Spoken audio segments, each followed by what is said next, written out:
Bonjour, comment vous sentez-vous?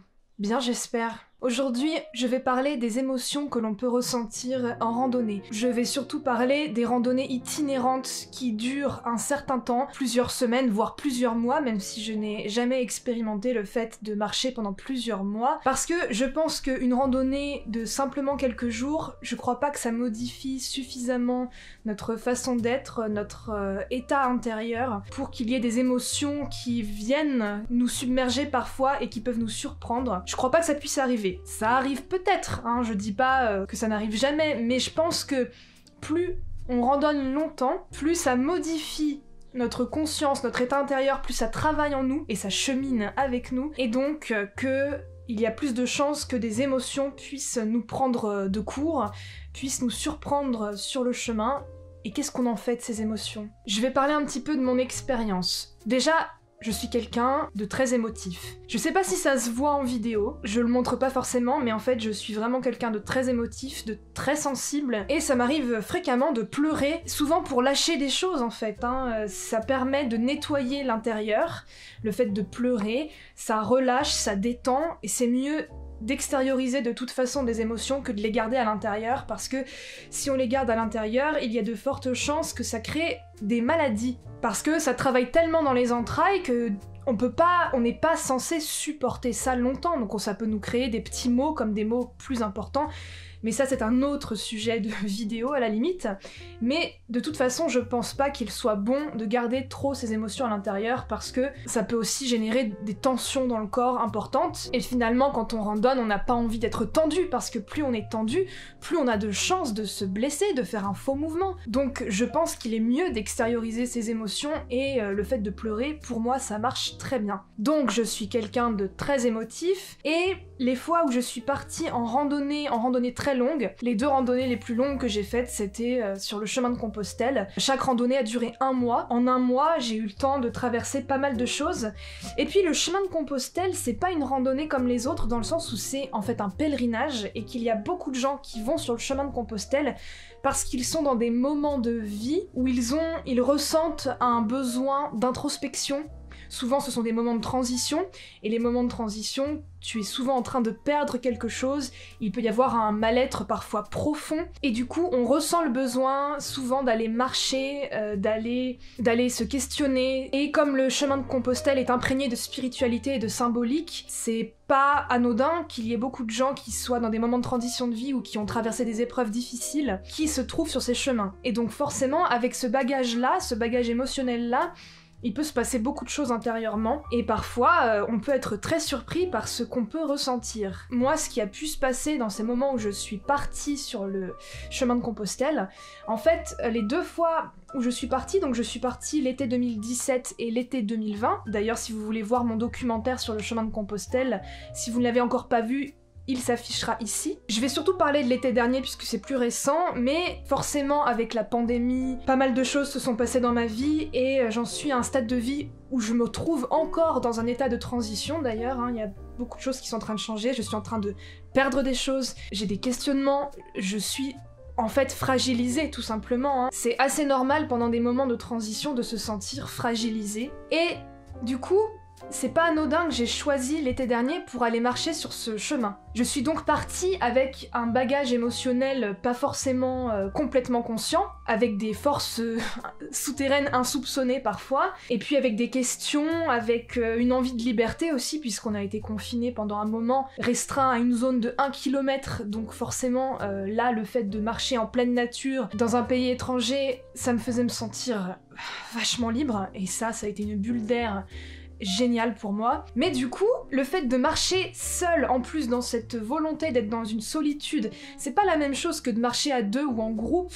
Marcher en solitaire, il y a quand même une recherche d'introspection. Forcément, il y a des émotions qui sont remontées à la surface, et parfois dans des moments que je ne comprenais pas. Et il y a d'autres moments où je m'attendais à être émotive, par exemple quand je quittais des pèlerins avec qui j'avais marché pendant plusieurs jours, je m'attendais à être émotive, et en fait je ne l'étais pas, j'étais très détachée, j'étais dans le lâcher-prise, et d'autres moments où je me sentais très très émotive, avec une énorme envie de pleurer, assez secouée, chamboulée, alors que je m'y attendais pas du tout. Donc comme quoi, il faut jamais partir avec des a priori sur ce qu'on va ressentir, ce qui va nous toucher, ce qui va pas nous atteindre, parce que en fait on ne sait jamais.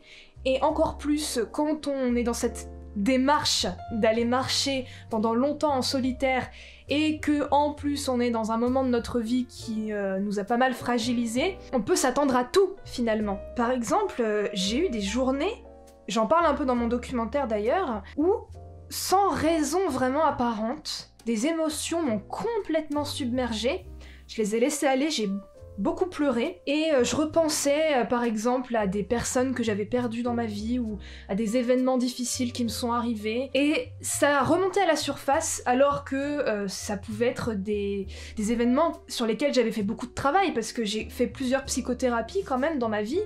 J'ai surmonté beaucoup de choses, j'ai réglé beaucoup de choses, mais déjà je pense qu'on n'a jamais fini de régler des choses dans notre vie, mais surtout, c'était assez inattendu d'avoir toutes ces émotions qui ressurgissaient d'un coup, et j'ai même pu avoir des comportements que sur le moment je ne comprenais pas. Une envie de m'isoler, de parler à personne, alors qu'en général j'aime beaucoup parler aux gens, mais voilà. J'avais besoin, certaines fois, de me retrouver seule, de purger ces émotions que je ressentais. J'ai pu avoir de la colère aussi, qui est ressortie, pareil, vis-à-vis d'événements que j'ai vécus, ou de certaines personnes, de certains comportements qu'on a eu avec moi. Et du coup, je me mettais en colère. Je parlais toute seule, j'ai beaucoup parlé toute seule sur le chemin. Je sais que je suis loin d'être la seule à le faire. J'ai parlé avec pas mal de pèlerins qui me disent qu'ils font la même chose, donc aucune honte là-dedans. Et le fait de parler tout seul, un peu comme je suis en train de faire, en fait, devant cette caméra et ce micro, eh bien ça permet aussi de mettre à plat beaucoup de choses et d'éclaircir certaines pensées qui tourbillonnent dans notre cerveau. Du coup, je me lâchais pas mal parce que j'étais au milieu de nulle part dans la nature, il y avait personne autour de moi. Bah tu te lâches, tu t'en fiches, y a personne qui te regarde, donc je pleurais à grandes eaux, ou je gueulais, je parlais toute seule, j'en avais rien à faire, voilà. Alors j'ai pas eu que des émotions négatives évidemment, j'ai eu énormément de moments de joie, de bonheur d'être là, de partage, j'ai beaucoup rigolé, mais je parle des moments où on se retrouve tout seul parce que j'ai pas le souvenir de... Oh si, j'ai rigolé aussi toute seule, je dis un peu des bêtises, mais disons que c'est moins marquant peut-être, je sais pas. Que vraiment de me sentir... Je me suis pas sentie submergée par du rire, par exemple, ça non. Submergée par des émotions tristes ou de la colère, là oui, ça m'est arrivé. Également, il y a eu d'autres moments, alors pas sur mon chemin de Compostelle cet été, mais par exemple sur mon premier chemin de Compostelle ou sur d'autres randonnées, où j'ai pu craquer parce que j'avais des douleurs que je connaissais pas, des douleurs de type inflammatoire, certains muscles par exemple, et qui parfois me faisaient vraiment douiller quand je marchais, et j'en venais à piquer des crises comme une gosse qui se roulerait par terre en faisant « Non, je veux pas, j'en ai marre !» Mais vraiment, j'ai eu des scènes comme ça où je prenais mes bâtons de randonnée et je tapais parce que j'en avais marre, en fait, j'avais super mal. Il y a eu quelques scènes comme ça, et puis ça m'est arrivé une fois ou deux de le faire en plein milieu d'un village et que les passants me regardent « Oula !» Mais j'en avais rien à faire. Bon, après, je suis comme ça. Parfois, ça m'est arrivé d'avoir des moments d'émotion intense ou de colère et de un peu me donner en spectacle sans chercher à me donner en spectacle, mais j'avais une émotion tellement forte que même si je me retrouve au milieu de plein de gens, bah c'est pas grave, je pète un câble et puis limite, j'en reviens aux mains avec les gens qui me regardent bizarrement. Ça m'est déjà arrivé, je l'avoue.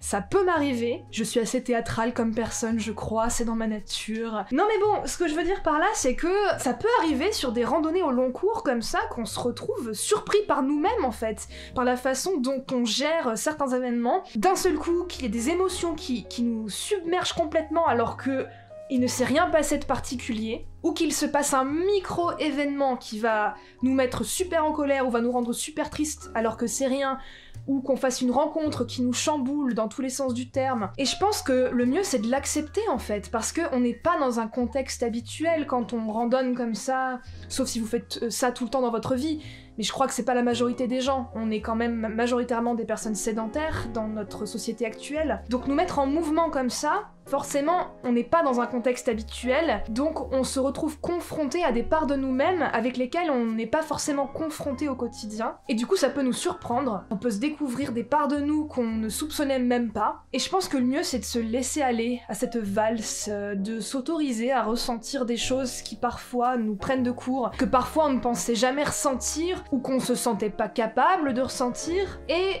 Le mieux c'est de les extérioriser parce que ça permet de se détendre, ça permet de dénouer des nœuds qui se sont peut-être créés parfois pendant des années, qui sait, et de les accepter. On est des êtres émotionnels, alors on est dans une société, même si ça tend à changer j'espère, mais où les émotions on nous demande de les mettre beaucoup de côté, alors que ça fait partie de nous, et puis les émotions elles mentent jamais, ça pour le coup, s'il y a bien quelque chose qui ne ment pas, ce sont les émotions. Alors là, ça traduit un état intérieur qui ne peut être que la vérité. Donc le mieux c'est de ne pas se voiler la face, de ne pas se mettre d'œillères, et d'accepter ce qui nous traverse. Et plus on va accepter les émotions que l'on ressent, mieux on se sentira, et plus en accord avec soi-même on sera. Je parle comme maître Yoda. Donc ce que je veux dire par là c'est autorisez-vous à ressentir des choses, surtout quand vous partez en voyage longtemps, en randonnée itinérante, je pense que c'est assez fréquent, voire très fréquent, de ressentir des choses qui peuvent vraiment nous surprendre, hein, comme je l'ai dit plein de fois. Et c'est complètement ok. Et c'est pas grave si on comprend pas tout de suite ce qui se passe, parce que c'est ça aussi. Ces émotions peuvent être tellement fortes et qu'on ne sait même pas d'où elles viennent, ni pourquoi elles sont là. Laissons-nous le temps. Déjà, extériorisons-les, acceptons-les, ressentons-les pleinement, et peut-être qu'à posteriori, on arrivera à mieux analyser ce qui s'est passé, et à comprendre pourquoi on a ressenti ça à ce moment-là. Et parfois on comprend pas. Parfois, peut-être qu'il n'y a pas forcément de raison. Peut-être que c'était le moment pour ces émotions de sortir, qu'il n'y a pas eu de contexte particulier, mais que c'était à ce moment-là qu'elles devaient sortir. C'est pas grave de pas tout comprendre non plus. Par contre, accepter ce qu'on traverse, ça c'est fondamental je pense. Ça revient à s'accepter soi-même finalement. Et n'est-ce pas une des meilleures choses de la vie, de s'accepter soi-même et d'accepter les émotions que l'on ressent. J'en ai terminé avec ce sujet. Si jamais vous avez des témoignages à apporter, n'hésitez pas à écrire un commentaire en dessous de la vidéo, ça m'intéresserait beaucoup. Si vous avez aimé le contenu de cette vidéo, je vous invite à mettre un pouce en l'air qui fait toujours plaisir et qui m'encourage à continuer ce que je fais.